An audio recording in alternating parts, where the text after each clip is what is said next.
Rashid uncle from Nicaragua, Imran Rahim from Nicaragua, Murtaza uncle who's not here anymore, who left, from Honduras, Sheikh auntie from Toronto, Shalina from Orlando, as well as Binhal from New Jersey. We would like to thank you all personally from the bottom of our hearts to have spent a few days, and some of them the month, with us this Ramadan. Salawat.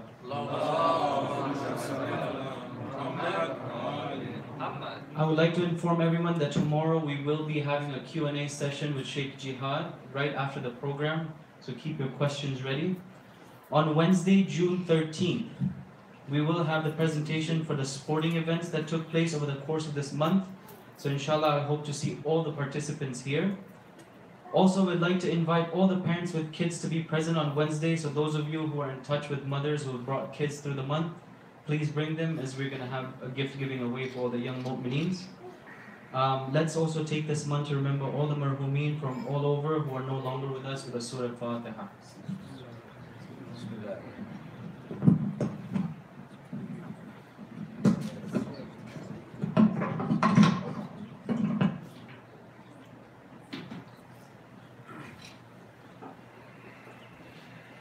صلوا على محمد وآل محمد. اللهم صل على محمد وآل محمد. بسم الله الرحمن الرحيم. الحمد لله رب العالمين. الحمد لله الذي هدانا لهذا وما كنا لنهتدي لولا أن هدانا الله. الحمد لله على نعمة الإسلام وكفى بها نعمة. الحمد لله على منة الولاية وكفى بها منة. وأشهد أن لا إله إلا الله وحده لا شريك له. وأشهد أن سيدنا وعظيمنا وحبيب قلوبنا النبي المؤيد والرسول المسدد والمصطفى الأمجد والمحمود الأحمد حبيب إله العالمين أبي القاسم محمد. اللهم صل على محمد صلوات الله وسلامه عليه وعلى أهل بيته الطيبين الطاهرين المعصومين سفن النجاة الأعلام ركب سفينتهم نجا ومن تخلف عنها هلك وغلب. ثم أما بعد, respected scholars, brothers and sisters, Assalamu alaikum jami'an wa rahmatullahi wa barakatuh. We are continuing from where we left from yesterday in regard to the 7 veils that stands between us and Allah, or the 7 curtains that reduces our consciousness of the presence of Allah subhanahu wa ta'ala. And we covered substantially the first one when we spoke about shahawat or desires. Today we move to the veil number 2 that we should be very aware of and try to inculcate this in our day-to-day routine. It's called gluttony or gluttony, whatever way you pronounce it. Basically, gluttony means what? Means excessive eating. People think that eating does not have any effect on the body, or on the heart, or on the conscience. When in fact, eating is the key to your spirituality. It's the key to your spirituality. Tonight we're going to examine some of these ahadith by Ahlul Bayt salawatullahi salamu alayhim ajma'een, starting sallu ala Muhammad wa ala starting from the Prophet sallallahu alaihi wasallam and the other members of Ahlul Bayt. But let me first go directly to the heart of the topic by quoting a verse from the Quran, which Allah subhanahu wa ta'ala has mentioned in Surah number 7, verse number 31. He says, Bismillah ar-Rahman ar-Rahim. Ya bani Adam, khudhu zinatakum inda kulli masjid. This is also very important, the beginning of the ayah, which says basically, O children of Adam, take your ornament or take your adornment at every masjid. Let me begin with that. Our understanding of religion sometimes is misconstrued in the sense that we need to create a balance in everything we do. A balance in the way we inculcate spirituality and materialism, whereby if we create that equilibrium, we become like what Allah has described the nation of Rasulullah sallallahu alaihi wasallam when He said in another verse, Bismillah ar-Rahman ar-Rahim, وَكَذَلِكَ جَعَلْنَاكُمْ أُمَّةً وَسَطًا لِتَكُونُوا شُهَدَاءَ عَلَى النَّاسِ وَيَكُونُ الرَّسُولُ عَلَيْكُمْ شَهِيدًا. What does Allah say here? we have made you a medium nation. يعني you are a nation that has no ifrat or tafrit. You are a nation that you don't go to extreme in one sense or to extreme in the other sense. You do not neglect yourself completely. No, you just look after yourself entirely. No, you have a balance between spirituality and your physical existence. So once you strike that balance, right, as Amir al-Mu'mineen salawatullahi salam alayhi said, that we should aim, all of us, towards achieving that balance. When he said, عش في دنياك كأنك تعيش أبدا اعمل لدنياك كأنك تعيش أبدا وَاعْمَلْ لِآخِرَتِكَ كَأَنَّكَ تَمُوتُ غَدًا. Subhanallah. Look at this amazing piece of advice by Amir al-Mu'mineen. What does he say? He said, live in this world as if you will live forever. And do for your akhirah as if you will die tomorrow. I mean, you cannot be more balanced than that, right? To take into perspective both the worldly affairs and the spiritual affairs of your existence is an excellent medium for tomorrow. It's an excellent medium to progress in your life. Just like they say, for example, it is unfortunately true, but we do it subconsciously without even realizing that we are doing. We waste our health in order to gain wealth, and then we spend our wealth to regain our health. Right or wrong? Huh? We spend our health to gain our wealth. Then we realize that our health what? Is gone. So we spend our wealth to regain our health. But it's too late. You know, when you have 19 bypasses, 17 blocked arteries, you know, well, I don't know how many, you know, what do you call it, these heart pacers, you know, what are you going to fix? Huh? How many things you will fix? And you know, all this is due to what? Eating. Rasulullah sallallahu alayhi wa sallam says what? ما ملأ ابن آدم وعاء شرا من بطنه. Rasulullah says, a son of Adam has never filled a vessel. Vessel means something empty. Worse than his stomach. It's the worst thing you can fill. Of course, if it is in what? In excess, not in moderation. Now, the beginning of the ayah says what? It's like Allah is trying to create a balance or strike a balance. He says, yes, take your adornment. When do you take your adornment? Not when you go to work. He says, take your adornment when you come to the mosque. That's the first place you should be presentable. You know? That's the first place you should display two things. The physical beauty and the spiritual beauty. Right? Take your adornment is not just physical. Take your adornment is inside and outside. So yes, Islam endorses us to look in the best of ways when we are in public. To dress immaculately, and please also, not you, to smell immaculately. You know, Imam al-Sadiq salawatullahi salam alayhi, you know what he says? He said, by God, for me to spend 1,000 dirham worth of perfume, it will not be considered israf. It will not be considered israf or squandering of wealth. Why? Because the Imam wants that, you know, kind of essence or that kind of pleasantness to appear in public. And not only that, scientifically it has been proven that when you apply essential oils on your forehead and the side of your head, it helps promote a kind of relaxation by virtue of which you will be more able to concentrate. Listen to the Prophet ﷺ what he says. Applying perfume before salah will give you the reward of 70 salah. Not one salah, 70 salah. Why? Because the Prophet used to use essential oil, musk, amber, you know, oud before salah, and he used to encourage people. Why? Because it helps you concentrate. It alleviates distractions, right? But if you want to come into a room where it is full of onion, full of garlic, and then you're going to say, Allahu Akbar, Bismillah ar-Rahman ar-Rahim, what? All you're going to think about is either the mishkaki that is being cooked, or the butter chicken that is being boiled. You're not going to be with Allah and Bismillah ar-Rahman ar-Rahim, right? So much so that it is said in Islam, it is highly recommended that when you come to prayer, change the scene of the prayer. Don't pray in one regular place, as in one place that you are familiar with. Yes, it's nice to keep one place where it is known as your sujood. Yes. But what I meant by changing the atmosphere is that allocate a place inside your home where it is free from distractions. Free from distraction.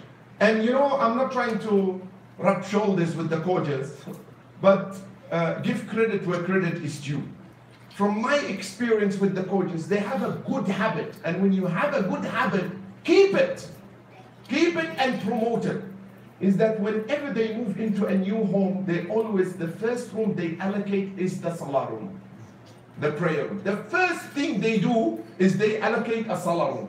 I wish that particular practice would spread across the Muslim world, right?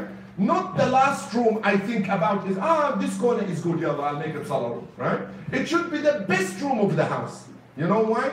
Because the Prophet ﷺ says, two things will cry over a mu'min when he passes away from this world. The place of his sujood and the place of the ascension of his action. Yani the earth and the heaven will cry for you when you go from this earth. Subhanallah. So make sure the place you pray in is the best of places. So Allah said, take your adornment. Be pleasant, be happy at Kushali. Yeah, take out the best of saris, you know, and the best of shirwanis. You know, it's good. You know, once I was traveling on American Airline or Delta Airline between New York and Orlando. And I was wearing this immaculate looking sherwani. By Allah, if you see it, you'd love it. Cream with crystals all around the neck area and rhinestones, red and white, and it's cream. So I go into the plane. The brother who works with Delta, one of our Jama'ah, he upgraded me to business. Contrary to common misconception, Sheikh only flies business. It's a lie. I don't. And I don't make a demand from our Jama'ah to fly me business. What I do for recording is that I upgrade myself through points.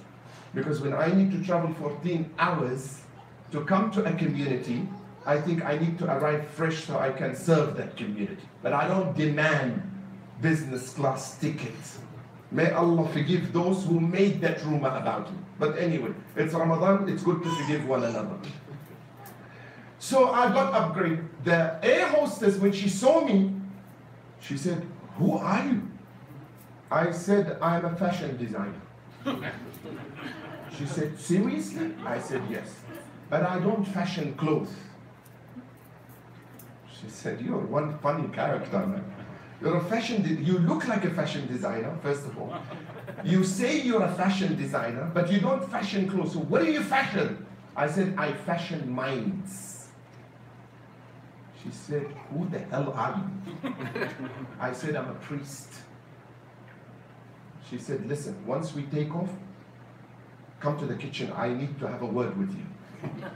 You know? And we spoke from New York to Orlando about Islam all the way. You know? Sometimes it's good to throw these ideas, you know, just to generate a discussion. You don't have to come and say, "Yeah, we are Muslims," you know, like Kutch people. Oh, may Allah, may Allah preserve our Kutch brothers. You know, the Kutch brothers, they say, because they have such a good heart, whenever they do anything, they pronounce it. "We did it," you know, they do that. May Allah, it's good to have that, you know, what they call, they wear their heart on the sleeve. Nothing hidden. What you see is what you get. What you see is what you get. So Allah encourages us to take good clothing, but also Allah encourages us to take the clothing of taqwa. Allah subhanahu wa ta'ala says in the Quran, وَلِبَاسُ التَّقْوَى, and the best of clothes is the clothes of piety. So adorn your spirituality in as much as you adorn your body with spirituality. Now, here comes the next ayah that I want to get to. وَكُلُوا وَاشْرَبُوا وَلَا تُسْرِفُوا. Look what Allah says. He said, eat and drink. Eat and drink. But then he says what? But do not squander. Do not go to excess. Amir al-Mu'mineen Ali ibn Abi Talib, you know what he says? He says, by Allah, if people applied that verse, no one would be sick. If you apply that verse, that you live a balanced dietary life, you know, you would not need to see or to be in sickness. You know, one time, just in passing, someone came to Amir al-Mu'mineen. You know, sometimes people think they can trick Amir al-Mu'mineen, you know, because they did not believe in his imamah. Salawatullahi wasalam. Some people, I'm saying. So they think, you know, let's ask Amir al-Mu'mineen, just like when Amir al-Mu'mineen said, Saluni qabla an tafkuduni, something that was never said before him and it will never said after him. Ask me before you lose me. Huh? So someone gets up to him and he says to him, how many hairs do I have in my beard? I mean, firstly, logically, even if Amir al-Mu'mineen gave an answer, how will you verify it? You're going to sit there and count them? You know? While you're counting, one came out. What are you going to do? Just like this, you know, friend of ours, he went to the hairdresser. He has only 3 hairs. So he said to the barber, he said, do me a hairdo. I want a nice design. The guy is trying to, you know, very delicately, you know, play with his hair. So one came out. He said, Bana, there's only 2. He said, it's okay, part them in half.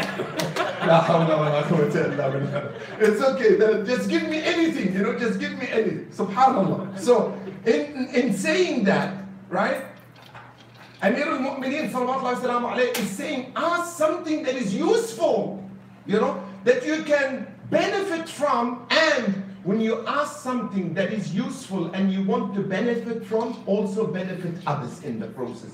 Don't just ask extra. And by the way, anyone that asks a question, we should not draw the assumption that there is something behind the question. No. The question is a question. Amir al-Mu'mineen, you know what he says? He says, asking is half of knowledge. And the other half comes from what? From the answer. As-su'al nisful ilm. Subhanallah. Asking amounts to half of knowledge. So, is there a question in Islam that is haram? No.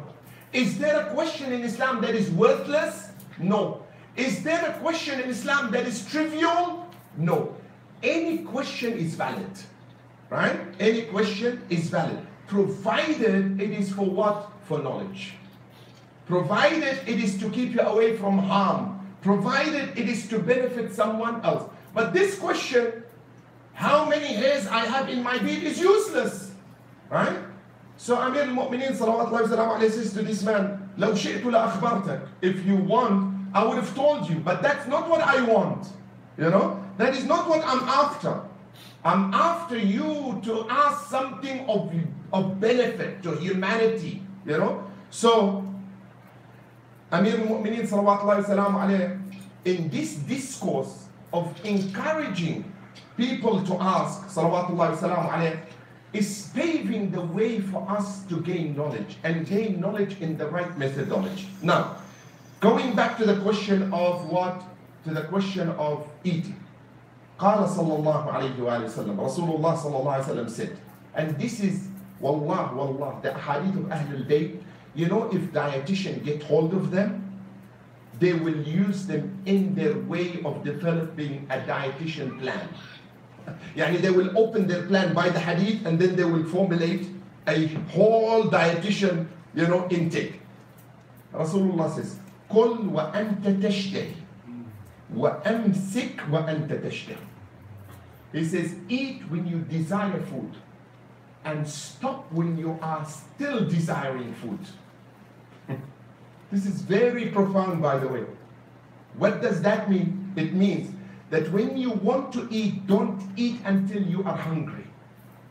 and ask all dietitians. They tell you don't eat on a full stomach. Wait until you digest the food, and when you're hungry, eat. Then, look what the Prophet said. He says, and stop eating while you still desire the food. Why? Because you force yourself not to leave the table on a full stomach. So again, it's a balanced diet. You eat only when you're hungry, and you stop while you are still desiring that food so that you don't overeat. You know, I remember once a sheikh was giving a lecture about the etiquette of food. You know, we have a topic in our books of fiqh called the etiquette of food, adab al-ta'am.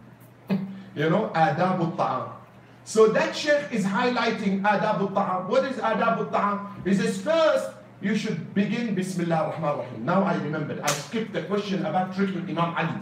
Now it came to me. So someone came to Imam Ali. He said, Ya Imam, when I eat, I get stomach ache. He said, say Bismillah ar-Rahman ar-Rahim. He said, oh, I didn't.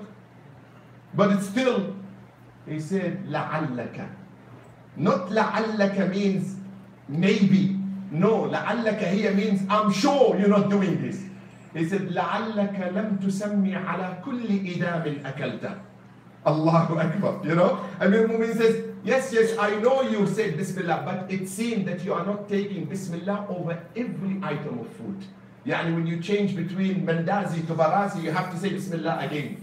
Right? Not just Bismillah when you begin with Salamun Alaikum, then, no. When you switch between food, you should start with Bismillah again. The man says, I went and I did it, and I never complained of stomach ache after that. Don't trick Ali ibn Abi Talib, Bana. He's Ali ibn Abi Talib, He knows what he's telling you. He knows what he's saying, right? Anyway, so Rasulullah sallallahu alaihi wasallam says, "Kul wa anta tashtahi wa amsik wa anta tashtahi." So this man, this lecturer, is giving the etiquette of food.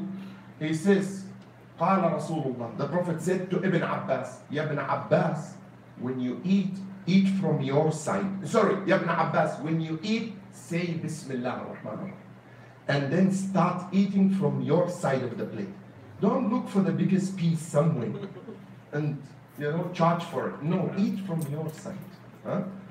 And when you eat, do not eat to your heart's satisfaction.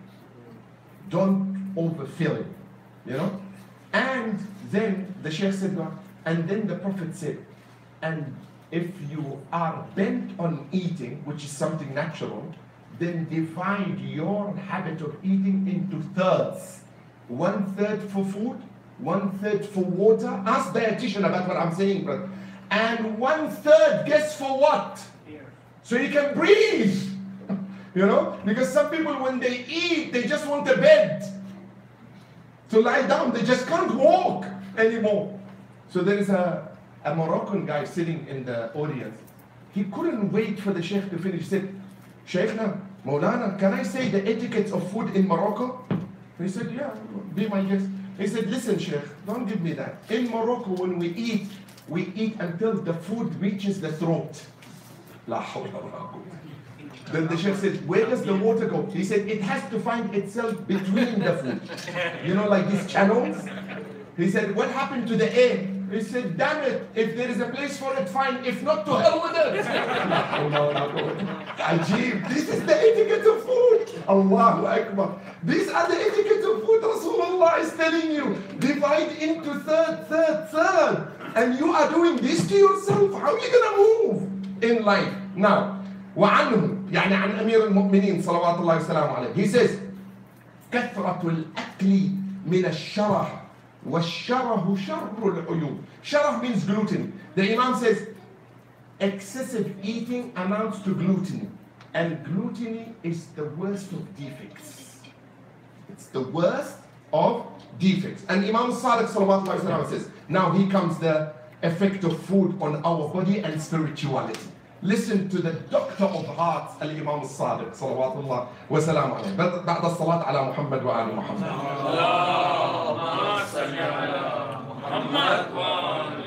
Now when the Imam mentions the heart in this hadith, don't go to the physical heart. He's talking about the spiritual heart, the conscious of a human being. He said, ليس شيء أضر لقلب المؤمن من كثرة الأكل وهي مورثة لشيئين قسوة القلب وهيجان الشهوة. Subhanallah. Imam Sadiq says, there is nothing worse for the spiritual heart of a believer than excessive eating, gluttony, because it gives rise to two bad habits. Number one, it hardens your heart. Subhanallah. You don't feel soft towards human beings anymore. You don't feel soft towards your family. You don't feel soft towards helping the underprivileged. You don't have that kindness in you. It gets taken away from you when your heart becomes hardened. It leaves you with two bad negative traits: a hardening of the heart, and it increases your desire.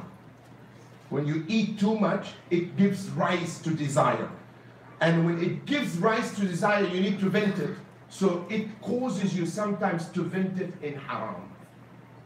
Look how immaculate and precise Ahlul Bayt salawatullah wa salamu alayhim are. Then Rasulullah says, لا تميت القلوب بكثرة الطعام والشراب. Do not cause your conscious, your spiritual heart to become dead by virtue of excessive eating and drinking.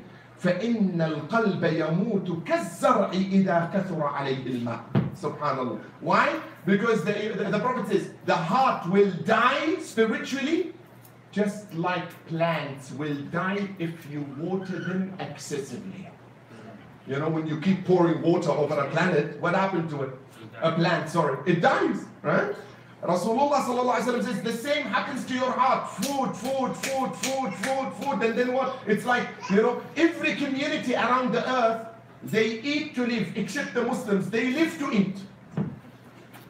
It happens. You know, you would be sitting with your wife having breakfast. You're asking her about lunch. Ya ammi bana, finish your breakfast. What about lunch? You're sitting at the lunch table, you're asking about dinner. You're sitting at dinner, what's for breakfast the following day? A'udhu billah. Are you serious? Is that all you think about? Just like, you know, one Lebanese guy in our community went to his doctor in Australia for a blood test because his doctor said, go and do a blood test. I have doubts about you.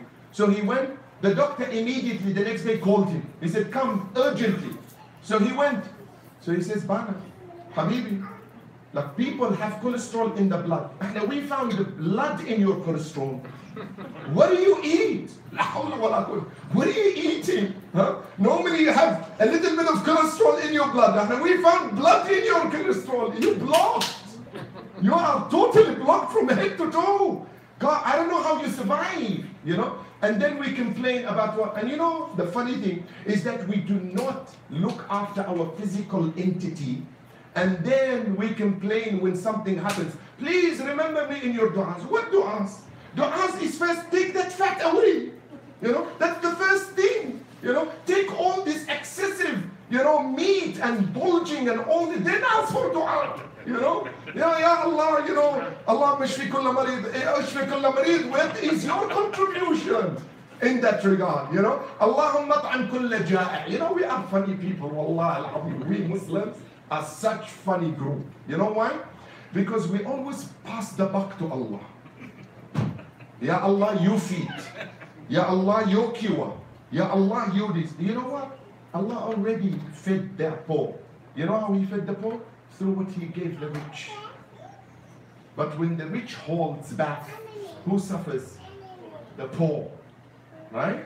Who suffers? The poor. Because Allah said in the Quran, what? وَفِي أَمْوَالِهِمْ حَقٌّ مَحْلُومٌ لِلسَّائِلِ وَالْمَحْرُومِ. In their wealth is a proportion prescribed for the deprived and the underprivileged. Prescribed, meaning what? You have no right over it. Yani that particular amount of money is not yours. If Allah has given you 80%, that 20% is not yours. Amir al-Mu'mineen says, I have never witnessed a poor person except that I've realized his haqq was usurped by a rich person. Allahu Akbar. Look at this statement. Because when there is no equilibrium in social standards, you know, as they say, when Allah gives you rizq, don't raise your standard of living. raise your standard of giving. You know? Don't raise your standard of living. Raise your standard of giving. You know? That's how you become a balanced human being. And that's what the Prophet ﷺ is trying to say. And you know, giving is in accordance to your own setup, not in accordance to that person you are giving the thing to. I'll explain. If I work in an employment and I earn $1,000 a week, if I give you a gift that is worth $200, that means I've given you a third of my income, right? But if you work and you earn $10,000 a week and then you give me $200, that says a lot about you. Do you understand what I'm saying? That says a lot about you, that you are holding back so much that the one who's less in you in earning is more generous than you in giving. You know? So we need to strike a balance as well in our way of living and how we relate to the question of giving and receiving. That's number one. Number two, when you give, don't give to feed. This is very interesting concept. Imam Hussein salawatullahi salamu alayhi.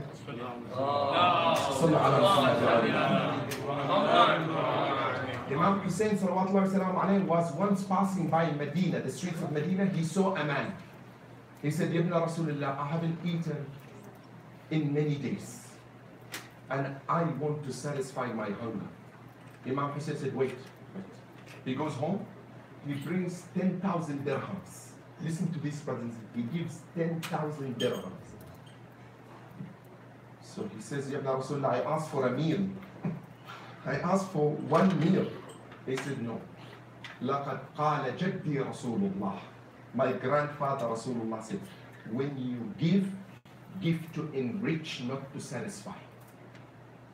Give to enrich, meaning that when you give in such a way that this person becomes independent, that he doesn't have to come back and beg. You know, and I always say this, in our Sharia law, there is wisdom in giving. Yani when Allah prescribed zakat, the most neglected giving in Islam, by the way, and khums, what is the wisdom behind khums and zakat? It's the wisdom so that the khums giver and the zakat giver remains until the end of his life a giver and the receiver is a receiver. That's not wisdom. You know? The idea behind khums and zakat is what? Is that the khums receiver and the zakat receiver would one day become the khums and zakat giver. Right? But that can only happen if you enrich, not satisfy only. You know? If you enrich, as they say, give a man, don't give a man a fish to feed, but teach him how to fish, and he will feed forever. Right? He will feed. So when you know there is someone that in need, try to set him up in a position where he can survive and continue to survive. So the Prophet ﷺ said, إِيَّاكُمْ وَالْبَطِنَ فَإِنَّهَا مَفْسَدَةٌ لِلْبَدَنِ. I advise you against being overweight, for it destroys your body. It destroys your body. وَمُورِثَةٌ لِلسَّقْمِ, and it makes you inherit disease. وَمُكْسِلَةٌ عَنِ الْعِبَادَةِ, and what does it do to you as well? And it makes you lethargic from obeying Allah in His acts of worship. You know, it makes you lethargic. It makes you lazy. You don't have the, power to get up and pray, for example, or to seek out sustenance in a halal way. Then Rasulullah says, Al-qalbu yatahammalu al-hikmata 'inda khuluwi al-batn. Allahu Akbar. He said, the only means for wisdom to enter the conscience of a human being is when he is on an empty stomach. When he is on an empty stomach. You know, when we go to Hawza, inshallah, Sheikhna, he knows that. What time do we start Hawza lessons? The first Hawza lesson. What time? After Fajr namaz. This is when Hawza opens its doors. Right, Mawlana? You have to go to your lesson after Salatul Fajr. Why? They say because the mind is clean and the body, the stomach is what? Is empty. That's when you absorb. Rasulullah then said, and the conscious rejects wisdom when you are on a full stomach. So maybe next time we should give lectures before iftari. No, I'm just kidding. I want it. I'm just kidding. Yeah. In some countries, by the way, where it's late to do iftar these days, like England, I'm not sure if England, but Sweden and these places, our brothers are doing majalis before iftar, by the way, because iftar is at 10:30 at night. Imagine doing iftar at 10:30 at night, and then sihri is at 1:30 or 2 o'clock. So they do the program before. Anyway. وعنه, meaning Rasulullah sallallahu alaihi wasallam, as I mentioned initially, ما ملأ آدمي وعاء شرا من بطنه.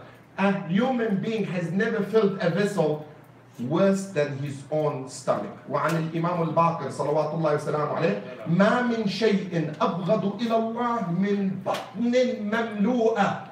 Allahu Akbar. Imam al-Baqir says what? Nothing that is more hated and detestable in the eyes of Allah than an overfilled stomach. Subhanallah. And then, this is the hadith I want you to relate to you, and I finish. Imam al-Sadiq mentions the hadith that happened between Iblis and Yahya. Yahya is who? Who knows who's Yahya in the Christian Bible? John the Baptist.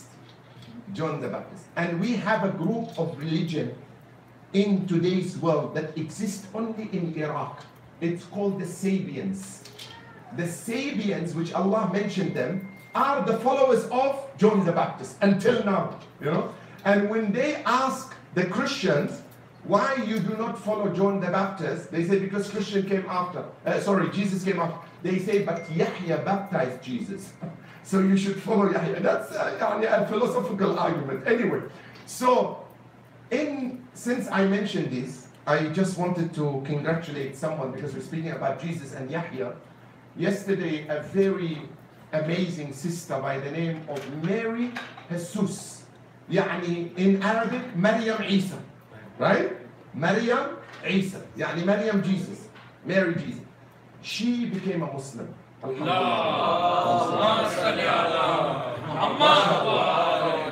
you know, the beauty about this sister is she's not your average, just person. She's actually becoming a doctor. She's studying to be a doctor, right? So she came and she said, I need to confess, I've been thinking about this for 2 months. I keep being told, wait until, someone comes, a scholar to, when someone wants to enter Islam, hasten them. Don't wait for anyone, They say in jurisprudence, if the Imam is giving khutbah of Jum'ah and someone wants to become a Muslim, he should interrupt his khutbah and go down and convert that person and then continue his khutbah. That's how important it is not to stay in a state of disbelief, because you don't know when death comes, right? So may Allah bless her, remember her in your du'as, brothers and sisters, that Allah give her tawfiq, steadfastness on the path of Islam. There is also another sister that was here today and she's with us. I don't know her name, unfortunately, and I hope she can forgive me. She mentioned something very interesting. She's also a revert, all right? So I said to her, what made you become a Muslim? She mentioned 2 things that really, really touched my heart. She said, number one, I asked every priest, she was a Catholic, to explain Trinity for me, and they couldn't. Trinity. And they will always tell me, Trinity is a dogma. You have to believe it. You cannot logically explain it. So this didn't make sense to me. Right? And then I said, then what? She said, and then the oneness of Allah is what drew me to Islam. Because it makes sense to have only one God. And that God, look, this is what they call it, the creme de la creme. The answer, the creme de la creme. She said, this is the God that is known as Ar-Rahman Ar-Rahim. The merciful, the most merciful. And I found the God that I want to love, not the God I want to fear. Allahu Akbar. The God I want to love, not the God I want to feed, because his attributes are what? Ar-Rahmanu Ar-Rahim. And when you look at the Quran, we have how many chapters in the Quran? Surahs? 114 surahs. In 113 surahs, how do we open the surahs? But we have 99 attributes of Allah, right? 99 attributes of Allah are divided into what we call Asma'ul Jamal wa Asma'ul Jalal. The attributes of beauty, such as merciful, giving, kareem, and the attributes of what? Of power, such as Al-Mutakabbir, Al-Azim, Al-Jabbar. These are the attributes of grace, of glory. Yet Allah chose in 113 chapters of the Quran to present Himself as what? As beauty or as power? As beauty. Bismillah ar-Rahman ar-Rahim. Hold on. He said no, they have to be 114. Because Tawbah begins with what? Without Bismillah ar-Rahman ar-Rahim. Surah Tawbah, because it's Surah Bara'ah. Yani disassociating ourselves from disbelief. Allah went and replaced Bismillah ar-Rahman ar-Rahim of Tawbah in Surah Naml. He began Bismillah ar-Rahman ar-Rahim in the beginning, then in the middle of the surah, Allah added Bismillah ar-Rahman ar-Rahim. He said, إِنَّهُ مِن سُلَيْمَانَ وَإِنَّهُ Bismillah ar-Rahman ar-Rahim. He said, I received a book from King Solomon, Sulaiman, and it begins with Bismillah ar-Rahman ar-Rahim. So how many Bismillah ar-Rahman ar-Rahim we have? 140. Subhanallah. This is the God we want to worship, right? This is the God. Secondly, before I sidetracked, but because the sister mentioned this, right? When we want to teach religion, should we teach it with love, mercy, or should we teach it with vigor and coarseness? Yani khushuna. The answer is from the Quran. And Allah answered about Himself. What did He say? He began by attributing Himself, and then He said He taught. He didn't say He taught and this is how you taught, how you teach. No. He said, this is who am I and this is what I teach. You know what He said? Ar-Rahman allama al-Quran. He said, the merciful taught the Quran. He didn't say teach the Quran with mercy. He said, no, you have to have mercy in teaching. You have to have mercy in teaching. So you have to get these attributes. So the hadith, and I finish. Now I finish. I think today I went really way past. But ma'alish, Saturday. It's okay. Holiday tomorrow, inshallah. قال الإمام الصادق in a hadith between Iblis and Yahya that Yahya saw chains hanging from heaven. So he said to Iblis, what are these chains? He said, these are desires that I catch human beings with it. These are desires that I catch human being with it. He said, do I have any share in these chains? Yani, do you use any of these chains to lure me? He said, no, not you. You're a prophet. I can't get to you. But then he said, but there is something about you, Yahya. Something about you. He said, what? What is it? He said, sometimes you eat until you are satisfied. And that sometimes preoccupy you from remembrance of Allah. It doesn't mean you are negligent, but extra remembrance of Allah. You know what Yahya said? He says, by God, I shall never, ever fill my stomach again. You know what Iblis said? He said, and by God, I'll never advise a Muslim again. Because he told him what he said. He said, for Allah, I will never give an advice to anyone. Then Imam al-Sadiq says this. He said, by God, it is haram on Ali wa Ja'far wa Ali Ja'far to fill their stomachs forever. You know, yani the family of Ali and the family of Al Ja'far, yani the progeny of Ahl al-Bayt, it is not fitting, it is haram for them to fill their stomach with food. وَلِلَّهِ عَلَى جَعْفَرَ وَآلِ جَعْفَرَ أَنْ لَا يَعْمَلُوا لِلدُّنْيَا أَبَدًا. And we commit ourselves before Allah that Ja'far wa Al Ja'far, yani Ja'far al-Sadiq and his family, that they will never work for the gain of this world. You know? Yes, they will work in the world, but not for... there's a big difference, huh? There is a big difference to work in this dunya and to work for the dunya. We work in this dunya, but for the akhirah. No problem. Work, gain, earn. You know, a strong mu'min financially and and politically is better in the eyes of Allah than a poor mu'min. Do you know that? Rasulullah said it. He said, Al-mu'min al-qawi ahabbu ila Allah min al-mu'min al-da'if.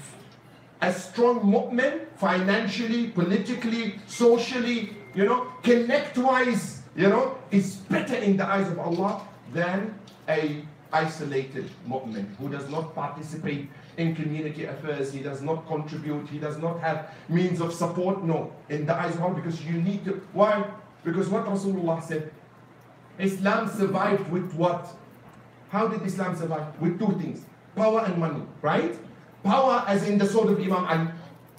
Money as in the, or wealth as in the money of Khadija, the wealth of Khadija. He said, had it not been for power and finances, Islam would have come to a standstill. لولا سيف علي ومال خديجة ما قامت الإسلام قائمة. Islam could not have survived. So here, it does not mean killing. As some people, yallah, chop heads. No! The Imam is referring, when he says to sword, he's referring to power. And when he's talking about money, he's talking about standing and position in community, that we need to be very strong.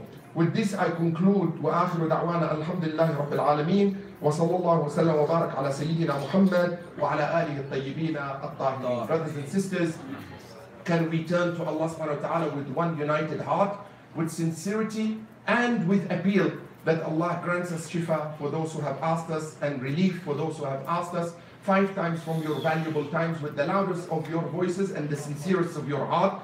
Bismillah ar-Rahman ar-Rahim. Amman yujibu al-mustarra idha da'ah wa yakshifu as-su'.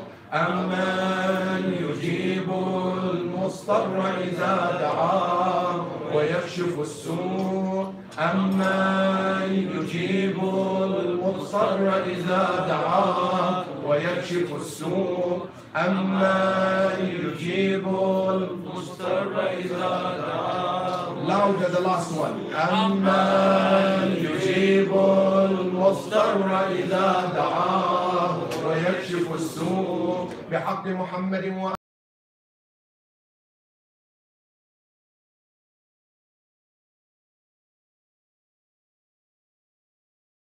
والصلوات. اللهم صل على